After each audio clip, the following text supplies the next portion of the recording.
शुरुआत होती है 4 जनवरी 2004 से। स्पिरिट रोवर मंगल ग्रह की सतह पर एक जोरदार धमाके के साथ गिरता है। फिर इसके बाद यह रेस्ट में आने से पहले अपने एयरबैग्स के साथ 28 बार बाउंस करता है। यह अपने टारगेटेड साइट गुस्सेव क्रेटर से 13 किलोमीटर दूर जाकर रुकता है। नासा की टीम इस जगह को अनौपचारिक रूप से कोलंबिया मेमोरियल स्टेशन नाम देती है। नासा की टीम इस जगह को यह नाम उन एस्ट्रोनॉट की याद में देती है जो साल 2003 में कोलंबिया हादसे में मारे गए थे। अब मंगल ग्रह पर लैंड करने के बाद स्पिरिट पहली बार अपनी आंखें खोलता है और इसने सबसे पहले मंगल ग्रह की यह तस्वीर खींची। ये उस समय की किसी और ग्रह पर ली गई हाईएस्ट डेफिनेशन की पिक्चर थी। इसके बाद यह मिशन अगले कुछ दिनों तक सही तरीके से चलता है, लेकिन फिर अचानक कुछ बदलता है। तारीख थी 21 जनवरी। स्पिरिट अब मंगल ग्रह पर 17 दिन बिता चुका था और तभी अचानक नासा का इस रोवर से संपर्क टूट जाता है। लेकिन अगले ही दिन रोवर नासा को एक बीप का साउंड भेजता है। वह कंफर्म करता है कि उसे पृथ्वी से भेजा हुआ एक सिग्नल मिला है। इसके साथ ही यह भी बताता है कि उसके अंदर कुछ खराबी है। रोवर के इस सिग्नल से वैज्ञानिकों ने अंदाजा लगाया कि यह रिबूट लूप में फंस चुका है, जिसका मतलब था कि यह बार बार अपने आप बंद और चालू हो रहा है। नासा ने इस रोवर को इस हिसाब से डिजाइन किया था कि यह अपने आप रीस्टार्ट हो सके, लेकिन इस फॉल्ट के कारण वैज्ञानिकों को डर था कि रोवर इस खराबी के कारण अपनी पूरी एनर्जी खो देगा और ओवरहीटिंग के कारण काम करना बंद कर देगा। ये फॉल्ट इतना सीरियस था कि नासा अब लगभग ये उम्मीद छोड़ चुका था कि स्पिरिट मंगल ग्रह पर आगे बढ़ पाएगा। लेकिन खुशकिस्मती से जब स्पिरिट का मंगल ग्रह पर 19वां दिन था, तभी नासा अनाउंस करता है कि स्पिरिट की रिपोर्ट में खराबी नहीं है, बल्कि खराबी इसकी फ्लैश मेमोरी में है, जो कि एक सॉफ्टवेयर एरर है और इसे रोवर की फ्लैश मेमोरी को फॉर्मेट करने से सही किया जा सकता है। 32वें दिन स्पिरिट को सही कर दिया जाता है और अब ये वापस अपने मिशन पर लौट चुका था। अब इसकी ऑपरेटिंग टीम का अगला लक्ष्य था इसके रॉक एब्रेशन टूल यानी कि रेट का यूज करना। इससे पहले मंगल ग्रह की चट्टानों का कभी भी इतना नजदीक से निरीक्षण नहीं हुआ था। दुनिया मंगल ग्रह की चट्टानों के बारे में जानने के लिए बेसब्री से इंतजार कर रही थी। स्पिरिट ने अपने माइक्रोस्कोपिक इमेजर और स्पेक्ट्रोमीटर्स की मदद से एक पीसी हुई चट्टान के पाउडर की जांच की। इसके बाद इस रोवर ने कंफर्म किया कि यह चट्टान मंगल ग्रह पर हुए ज्वालामुखी विस्फोटों के कारण बनी है। इसके बाद यह मुसाफिर अपनी यात्रा को आगे बढ़ाता है और निकल पड़ता है एक दूसरी चट्टान की तरफ, जिसका नाम था हम्फ्रे।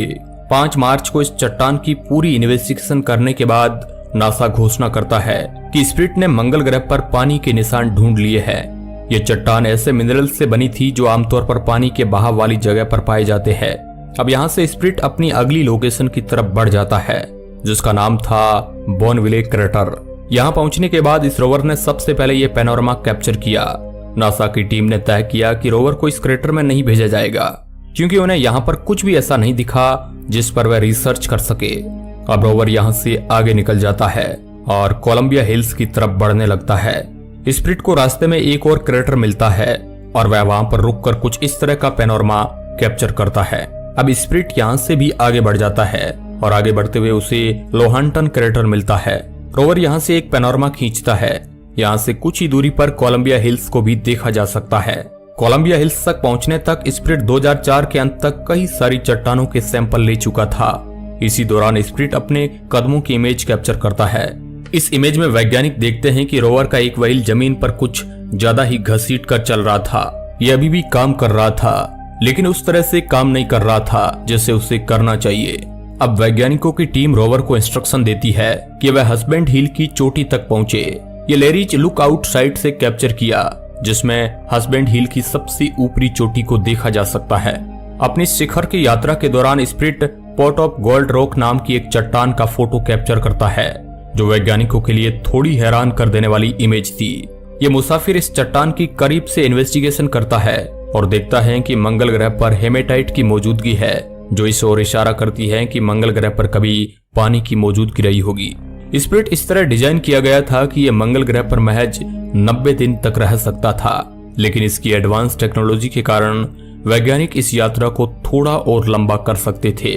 मंगल की धूल भरी आंधी के कारण अब इसके सोलर पैनल ढक चुके थे और इसका पावर लेवल इसके मैक्सिमम पावर लेवल से 63% तक पहुंच गया। लेकिन ये अभी इतना पर्याप्त था कि रोवर मंगल ग्रह को और एक्सप्लोर कर सके। लेकिन तभी अचानक मार्च 2005 में रोवर के साथ कुछ ऐसा होता है जो वैज्ञानिकों के लिए हैरान कर देने वाला था। हवा का एक बड़ा सा झोंका स्पिरिट के सोलर पैनल पर लगी धूल को हटा देता है, जिसके कारण इसका बैटरी लेवल 93% तक पहुंच जाता है, जो इसके सही तरीके से काम करने के लिए पर्याप्त था। ठीक इस झोंके के 3 दिन बाद स्पिरिट एक और हवा के झोंके को कैप्चर करता है, जो कुछ इस तरह था।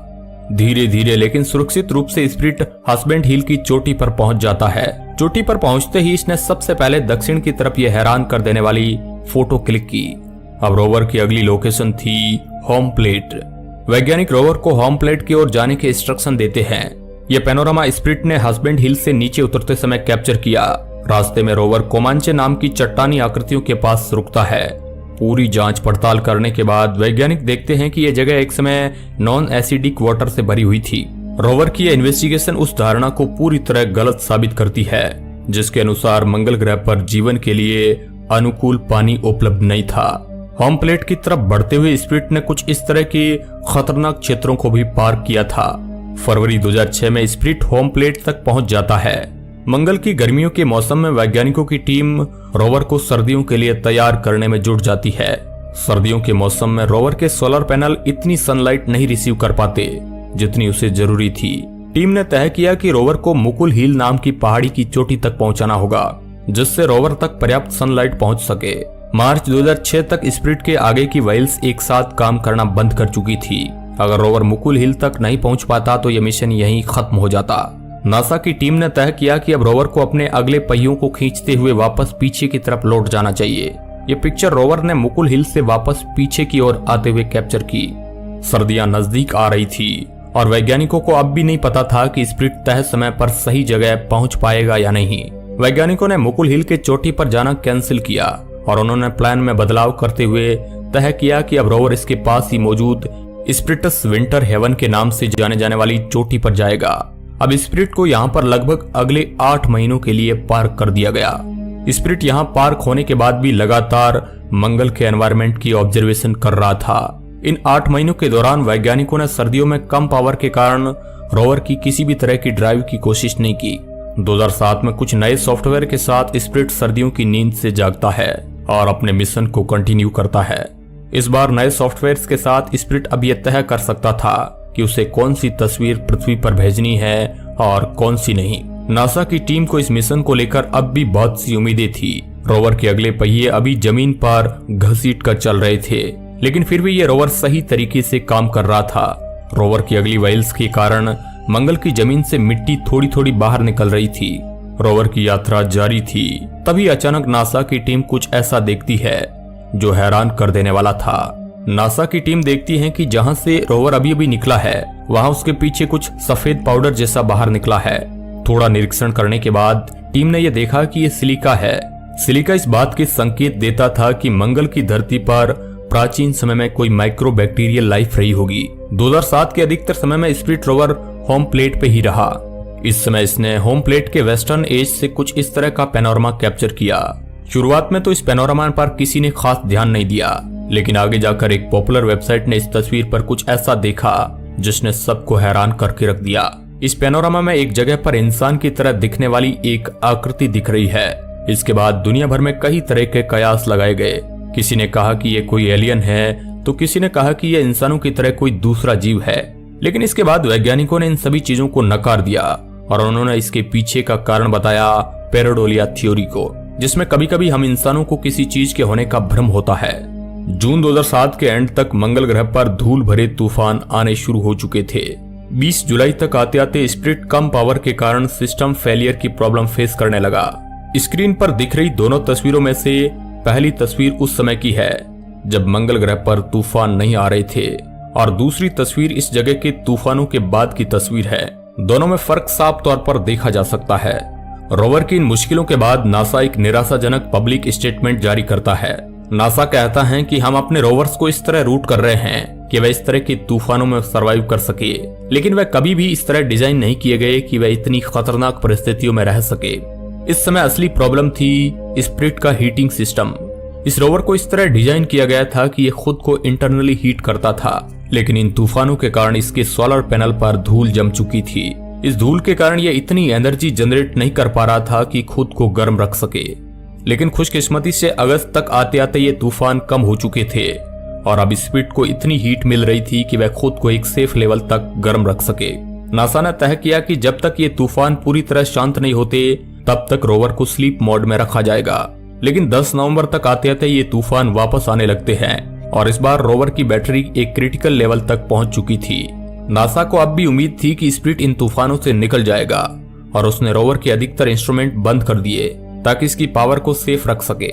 स्पिरिट अगले 3 महीनों तक इस तरह की परिस्थितियों में रहा और इस दौरान नासा की टीम लगातार ये कोशिश करती रही कि इसकी एनर्जी और इसके फंक्शन में इस तरह का बैलेंस सेट कर सके कि यह काम करता रहे। फरवरी 2009 में स्पिरिट को किस्मत का एक झोंका लगता है। एक हवा के झोंके के साथ इसके सोलर पैनल पर मौजूद सारी धूल साफ हो जाती है।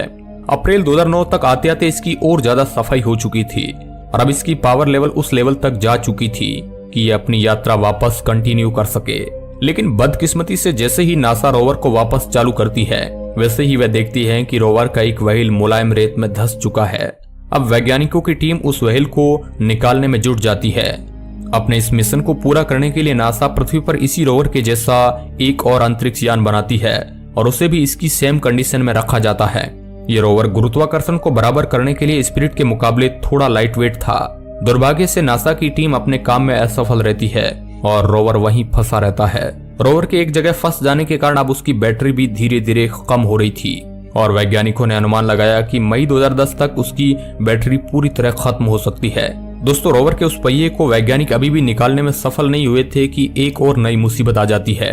रोवर का एक और पहिया काम करना बंद कर देता है। अब इसके 6 में से सिर्फ 4 व्हील ही काम कर रहे थे। काफी महीने तक स्पिरिट को आगे बढ़ाने की कोशिश करने के बाद अब नासा की टीम ने तय किया कि वे इस मिशन को एक स्टेशनरी मिशन में तब्दील कर दे। अब इस रोवर का काम था मंगल के रोटेशन को स्टडी करना, जिससे यह पता लगाया जा सके कि इसकी कोर में क्या है। नासा इस मिशन को आगे बढ़ाने वाला ही था कि मार्च 2010 में यह रोवर पृथ्वी से अपना संपर्क खो देता है। आखिरी बार रोवर का पृथ्वी से 22 मार्च को संपर्क हुआ था। वैज्ञानिकों ने अंदाजा लगाया कि रोवर का बैटरी लेवल कम हो गया होगा और उसने अपनी बैटरी को कंजर्व रखने के लिए खुद को स्लीप मोड में डाल दिया होगा, जिससे इसका कम्युनिकेशन बंद हो गया होगा और हो सकता है कि गर्मी आने पर यह वापस कम्युनिकेट करना शुरू कर दे। अब टीम को मार्च 2011 तक गर्मी का मौसम आने का इंतजार था। 1 साल तक लगभग 1300 से भी ज्यादा कमांड भेजने के बाद मार्च 2011 में नासा ने इस मिशन को ऑफिशियली पूरा मान लिया। लेकिन अब सवाल आता है कि इसके बाद स्पिरिट के साथ क्या हुआ। वैज्ञानिकों ने कहा कि हो सकता है कि जब रोवर ने पृथ्वी से सिग्नल खोया तभी वह पूरी तरह से बंद हो चुका होगा, जिस कारण उसके इंटरनल पार्ट्स बर्फ में जम गए होंगे, जिससे उसके सारे पार्ट खराब हो चुके होंगे। लेकिन खराब होने से पहले स्पिरिट मंगल के इस खतरनाक वातावरण में लगभग 6 साल बिता चुका था। इस दौरान उसने लगभग 7.7 किलोमीटर की दूरी तय की।